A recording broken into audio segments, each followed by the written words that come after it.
let's talk a little Auburn baseball. So you went out and watched them scrimmage a little bit over the weekend, and then obviously they go into action. What's the name of the tournament? It is the State Farm College Baseball Showdown out in Arlington, Texas. So we'll talk about that as well. But let's start with what you saw when you went to Plainsman Park to kind of do a little scouting on our team. Yeah. So one, the pitching had a really good day on Saturday, and it's customary for pitchers to look better than hitters at this time of the year, simply because it's harder to get your timing right with the machine in the offseason for a hitter. Pitchers, you're throwing the ball the same.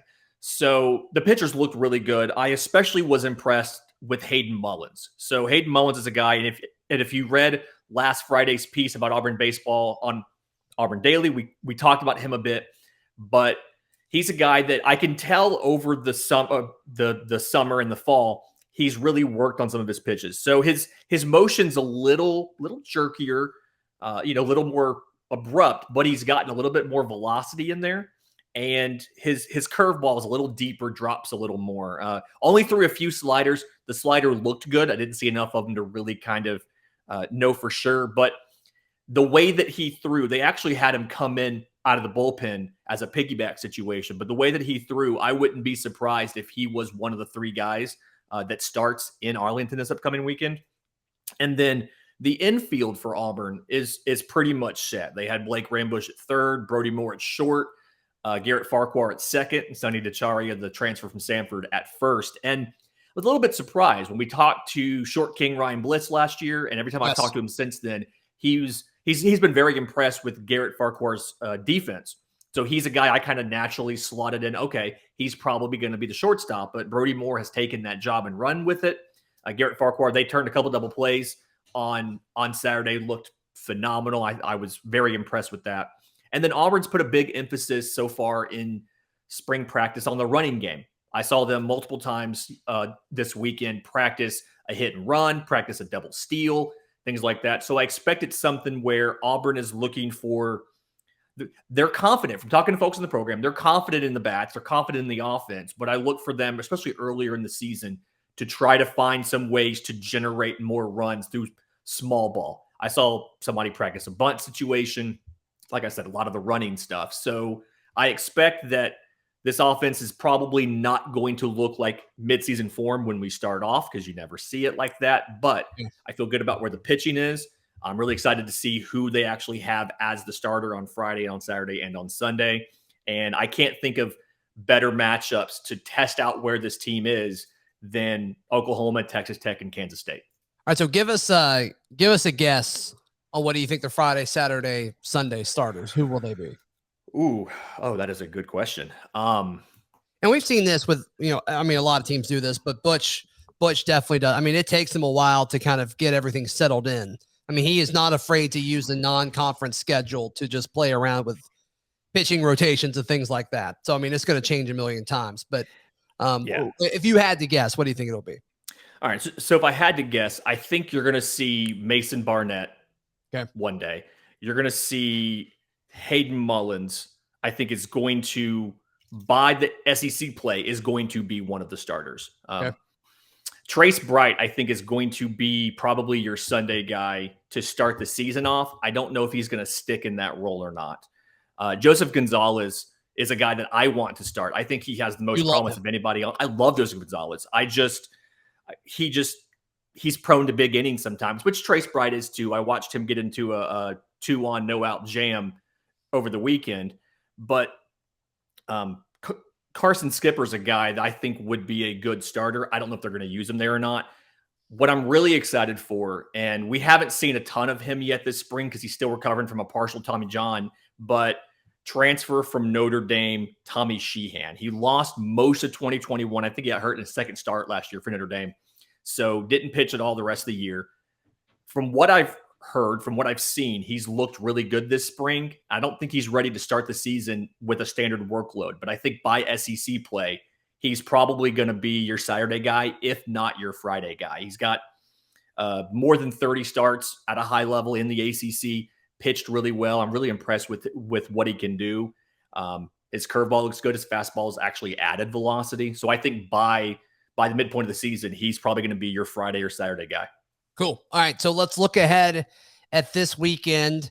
The State Farm College Baseball Showdown. Auburn will take on Oklahoma on Friday. On Saturday, they will take on a ranked Texas Tech team. And then on Sunday, they play Kansas State. So let's just spend about just a few seconds on each of these matchups. Yeah. So Oklahoma is a team. They went into 2021, similar situation as us. Lost some pitchers, had to kind of figure out the rotation. They got mixed results. They're bringing back 2 of those guys, but they also brought in some transfers trying to figure out who's going to be the guys. So pitching, they have talent, but a lot of the guys that they have there aren't necessarily proven. There's an opportunity to score runs against Oklahoma, so we're going to need the bats to do this. And we're going to need the bats because their offense is pretty good. They've got a good core, bringing back a lot of veterans. They've got bringing back all their corner infielders, bringing back a shortstop, bringing back a catcher, and a lot of guys that took this team to regionals last year. They've got some impact bats. There's one guy, freshman Cade Horton. He's a guy that I'm not sure if he's going to play or not, but I'm going to be concerned if he's in there. He's a DH that can just hit absolute tanks. And he also moonlights for them in the bullpen, which is just, he's a big threat. If they don't have him, I like our chances, but we're going to have to score runs against Oklahoma. We're going to be able to, but they're going to be able to do it as well. So we absolutely have to keep up offensively. All right. And that's also called the Sonny Galladay Bowl. That absolutely is the Sonny Galladay Bowl. Where I can just sit. If you're going to this, you can just sit next to an Oklahoma fan and just complain about Sonny. Isn't Sonny the worst? Yeah. Isn't Galladay the worst? He's coaching at a high school in Oklahoma now. Good for him. I hope he is better to those children than he was to. Never mind. All right. Who else? All right. So Texas Tech, ranked team, had a great year last year. And I think the big thing here is Jace Young. So they have the reigning Big 12 player of the year. This kid is a second baseman, hit 337 last year, OPS of over 1,000. So a lot of power, great offensively. You're definitely going to have to work around him. They have a lot of guys that are veterans, but are slotting into new roles. So, guys who they were a backup or was a utility guy. Well, now he's starting. So they still have some questions about, who was going to hit around Jace Young and returning first baseman Cole Stillwell. Still need to figure that out. So offensively, this is the game where Auburn pitching has a chance to go in, throw them some different looks, and really kind of mess with them. We're probably going to catch them with Brandon Birdsell on the mound. He missed the second half of last season, and he's, I think, by far their best pitcher. I just don't necessarily know if they're going to have him start the very first game of the year on Friday, simply because he is coming back from injury. So I think having him on Saturday is going to be a challenge for us. They did bring in a transfer from Colorado Mesa. The kid went 9-0 at 2.19 ERA and had double the number of strikeouts to innings pitched. So he's a strikeout threat. I think we're going to avoid him on Friday, thankfully. But they have a good bullpen. It's going to be important for us to get after the pitcher, get after him early, and then have the offense shut down those 2 big guys and work around everybody else. All right, and then just quickly on K-State. K-State, yeah. They did not make the tournament last year. A little frustrated. Also lost a lot of guys out of that rotation. They were a senior-laden team, so they do have a veteran, Connor McCullough, to lead the rotation, fourth year sophomore. Not quite sure how that works. I'm still trying to figure that out. But yeah, brought in transfers as well. And then they have some freshman arms. So I think this is one, your offense is going to have to frustrate these pitchers. It's going to have to go in and I expect us to make a big emphasis on fouling balls off, getting late in the counts, working at bats deep to wear these pitchers down. Offensively, a lot of speed on this team, not a ton of pop. So being defensively sound is going to be big. You're going to see balls in the gap. You're going to see them taking extra bases, stealing bases. You're going to have to be defensively sound to win this game against Kansas State. Got it.